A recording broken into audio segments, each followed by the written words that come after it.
Hello everyone, welcome to my channel. আজকে ছোট্ট একটা ভিডিও করব রাফা নিয়ে।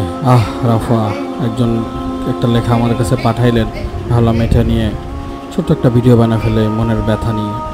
অবরুদ্ধ উপত্যকার শেষ আশ্রয় রাফা। দুঃখিত, শেষ আশ্রয় ছিল, এখন আর নেই। যখন ছিল তখন আসলে সেখানে আকাশ থেকে নেমে এসেছে মৃত্যু, কিন্তু এখন থাক, শব্দ খরচ না করি। কারো অন্তর যদি ভেঙে গিয়ে থাকে, সেই ভাঙ্গা অন্তরটাকে নিয়ে চোখ বন্ধ করে একটু আল্লাহর কাছে চান। আমরা আমাদের রবের উপর ঈমান এনেছি।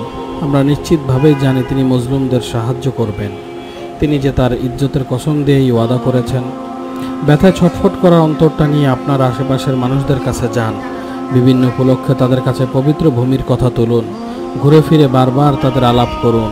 ফেসবুকে, টুইটারে পাওয়া ছবিগুলো তাদেরকে দেখান, ভিডিওগুলো দেখান।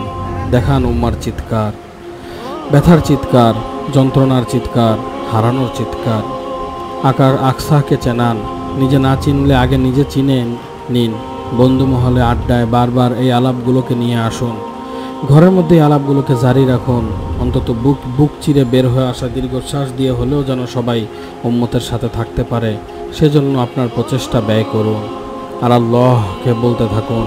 হাঁটতে হাঁটতে বলুন, বসে বসে বলুন, শুয়ে থেকে বলুন, নামাজে বলুন, তিলাওয়াতের পর বলুন, বলতেই থাকুন।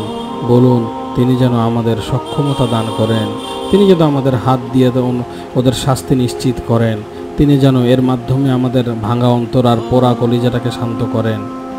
দৃষ্টি স্থির করুন, হাত মুষ্টিবদ্ধ করুন। চোয়াল হক দৃঢ়, চোখ ভিজুক, সমস্যা নেই, কিন্তু তাতে যেন ভেতরের আগুন নিভে না যায়। নিজে এগিয়ে যান, অন্যকে এগিয়ে দিন। আপনার মেধা, চিন্তা, শ্রম, অর্থ, সময়কে এক করুন নির্দিষ্ট একটি লক্ষ্যের দিকে। আর সবসময় মনে রাখবেন, সাহায্য ও বিজয় কেবলই এক অদ্বিতীয় আল্লাহর পক্ষ থেকে। নিশ্চয় আল্লাহ ছাড়া আমাদের কেউ নেই। আল্লাহ ছাড়া অসহায় রাফার আর কেউই নেই। কার্টেসি ইলম হাউস পাবলিকেশন। আল্লাহ তাআলা আমাদেরকে আমল করার তৌফিক দান করুন।